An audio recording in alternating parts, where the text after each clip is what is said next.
وسلم کی حدیث ہے مسلم میں طبرانی میں، حضور نے فرمایا آؤ میں تمہیں پچھلے زمانے کے ایک ایماندار نوخیز ولی اللہ کی بات سناؤں۔ پچھلے زمانے حضور نے فرمایا پچھلے زمانے میں ایک بادشاہ جادو کے زور پہ حکومت کرتا تھا۔ جب وہ ایک جادوگر اس نے رکھا ہوا تھا تو جادوگر اس کو جادو بتاتا، وہ جادو کے زور پر حکومت کرتا۔ جادوگر بوڑھا ہو گیا تو کہنے لگا بادشاہ کوئی نوجوان میرے پاس بھیج دے، اب میں بوڑھا ہو گیا ہوں، میرا پتہ کوئی نہیں کب مر جاؤں۔ ایک نوجوان کی ڈیوٹی لگائی، بڑا زیرک سمجھدار، اپنے رعایا میں سے چن کے جو ذہین فطرت مزاج بچہ تھا وہ اس نے لگایا۔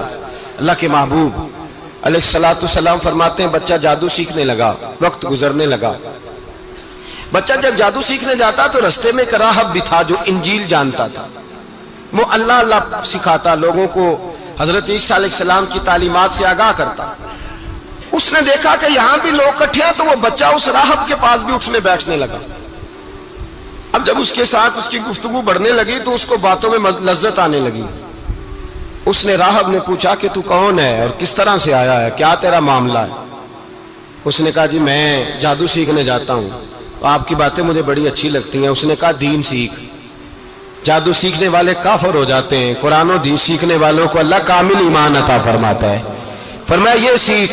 بچہ بیٹھنے لگا، اس کے پاس آنے لگا، باتیں دل میں گھر کرنے لگی۔ ایک وقت آیا کہ مسلمان ہو گیا، اور مسلمان کیسے ہوا؟ بچہ کہتا ہے میں تجربہ کر کے ہوا، اب میں تھوڑا سا وقت جادوگر کے پاس بھی جاتا اور باقی سارا وقت وہاں بیٹھتا۔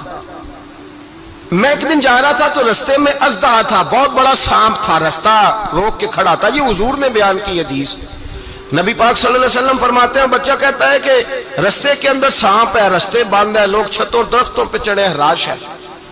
کہتے چھوٹا سا روڑا میں نے اٹھایا تو میں نے کہا اللہ اگر جادوگر سچا ہے تو اسے مار دے۔ چھوٹا سا روڑا میں نے پھینکا، اژدہا کوئی نہ مرا۔ پھر چھوٹا روڑا اٹھایا، میں نے کہا اللہ اگر وہ عالم سچا ہے تو اسے مار دے۔ اب جب میں نے روڑا مارا تو اژدہا مر گیا۔ میرے اندر سے گواہی آئی نہیں دین کی باتیں سچی ہیں، نہیں قرآن کی باتیں اسلام سمجھانے کے لیے عرض کر رہا ہوں، اگرچہ اس دور میں انجیل تھی، اللہ رسول کی باتیں اچھی ہیں۔ کہتے میں مسلمان ہو گیا، اب میں نے راہب کے پاس ہی رہنا شروع کر دیا، جادوگر کے پاس چھوڑ دیا اس بچے نے آنا۔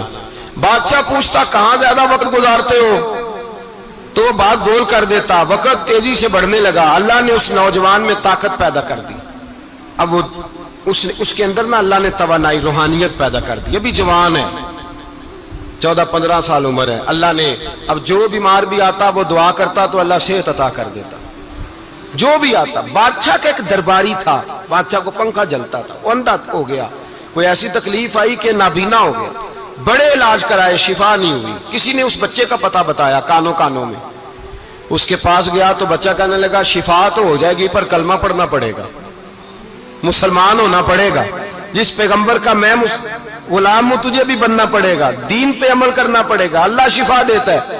اس نے کہا تو مجھے کلمہ پڑھا، مجھے شفا دے، میں تیار ہوں۔ اس نے کہا شفا تو اللہ دیتا ہے۔ اس نے اللہ تبارک و تعالیٰ کا ذکر کر کے دعا مانگی، یہ مسلم شریف میں حدیث ہے، طبرانی میں موجود ہے۔ اللہ نے اسے شفا دی، اس نے کلمہ پڑھنا شروع کر دیا۔ یہاں ایک نقطہ لکھا ہے ہمارے علماء نے، کہتے ہیں جب اللہ ولایت عطا کرتا ہے نا تو یہ سفید بالوں والے کا حصہ نہیں ہوتی۔ اگر جوانی میں کوئی آدمی توبہ کر کے تصوف کے راستے پہ چلتا ہے تو سب سے زیادہ ولایت اللہ اسے عطا فرماتا ہے، سب سے زیادہ ولایت اس کے پاس ہوتی ہے۔ ابھی اس کے بال کالے ہیں، چڑھتی جوانی ہے، دعا کی تو اللہ نے، اور حدیث پاک میں موجود ہے کوڑے آتے تو شفا یاب ہو جاتے، اندھے آتے تو شفا یاب، برس والے آتے تو اللہ سے دے، جوان ہے۔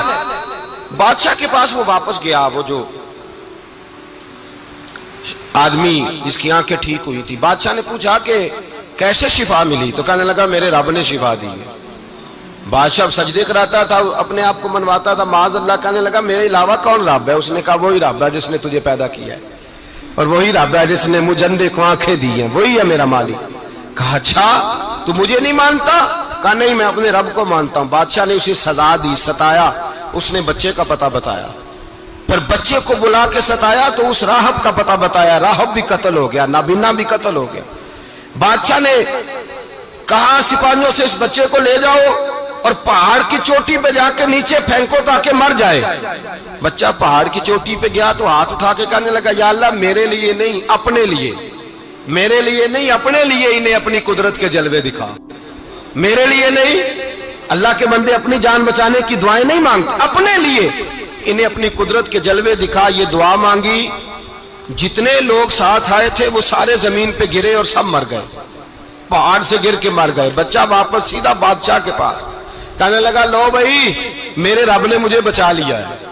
جوان کا ایمان دیکھو، میرے رب نے مجھے، بولو میرے اللہ نے مجھے ایمان کی گواہی دے رہا ہے، میں بچ گیا ہوں، تو جھوٹا ہے، میرا رب سچا ہے. اس نے کہا لے جاؤ اس کو دریا میں، کشتی میں بٹھاؤ، بیچ دریا کے جا کے دھکا دے دو. بیٹھے کشتی میں، دریا کے بیچ گئے اور جب جا کے وہاں اس کو دھکا دینے لگے تو اس نے کہا اللہ میرے لیے نہیں اپنے لیے انہیں اپنی قدرت کے جلوے دکھا. بس ایک طوفان سا آیا، جتنے سپاہی ساتھ آئے تھے ڈوب کے مر گئے.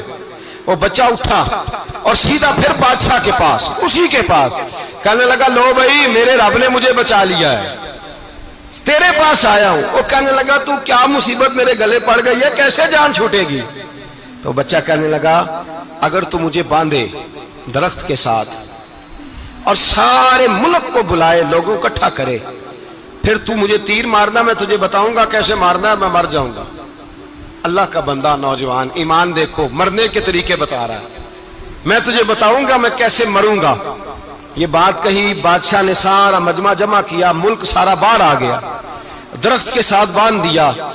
کہنے لگا بھائی لوگوں یہ مجھے مارنا چاہتا تھا، مار نہیں سکا، اب میں اسے بتانے لگا ہوں کہ میں کیسے مروں گا. اسے کہو جب تیر مارے تو ساتھ میرے رب کا نام بھی لے، میں اپنے رب کے نام پہ جان دوں گا، ایمان کی پختگی میں اللہ کے نام پر جان دوں گا. اسے کہو رب کے نام پہ مارے، مر جاؤں گا. بادشاہ نے اللہ کہہ کے تیر مارا، پیشانی میں لگا، بچے کی روح پرواز کر گئی. جتنا مجمع کھڑا تھا سارا کلمہ پڑھ کے مسلمان ہو گئے، سارے مسلمان ہو گئے سارے. میرے رسول پاک سید عالم صلی اللہ علیہ وسلم نے نوجوانوں کو بتایا جب تمہارے اندر ایمان کی قوت آئے گی تو اللہ تمہاری مدد کرے.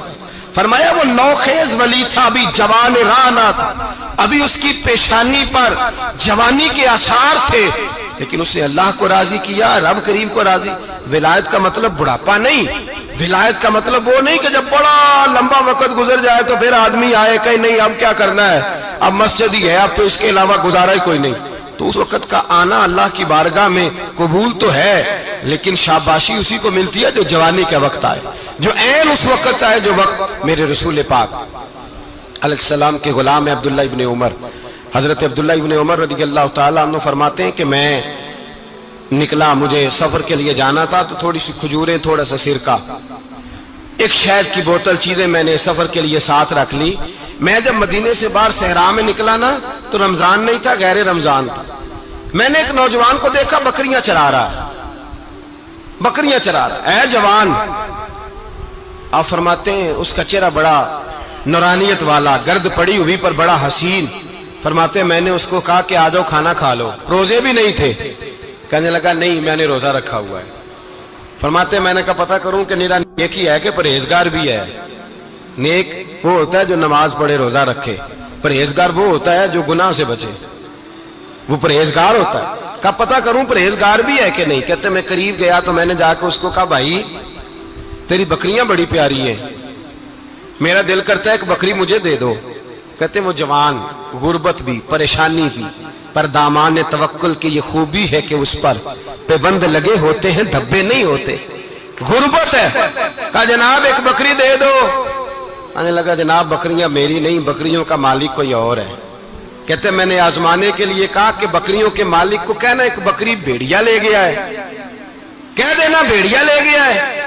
تو کہتے اس نے میری طرف دیکھا، گرد سے اس کے بال اٹے ہوئے، آنکھوں میں روشنی، چہرے پہ اطمینان، لب و لہجے میں ایمان کی طاقت. نوجوان کہنے لگا حضور بکریوں کے مالک کو تو کہہ دوں گا بھیڑیا لے گیا ہے، جب عرش کا مالک پوچھے گا تو کیا جواب دوں گا، اللہ کو کیا جواب دوں گا. کہتے ہیں میں کانپنے لگا اس کی بات سن کے، واپس آیا، جو کام نکلا تھا وہ چھوڑا، واپس لوٹ آیا.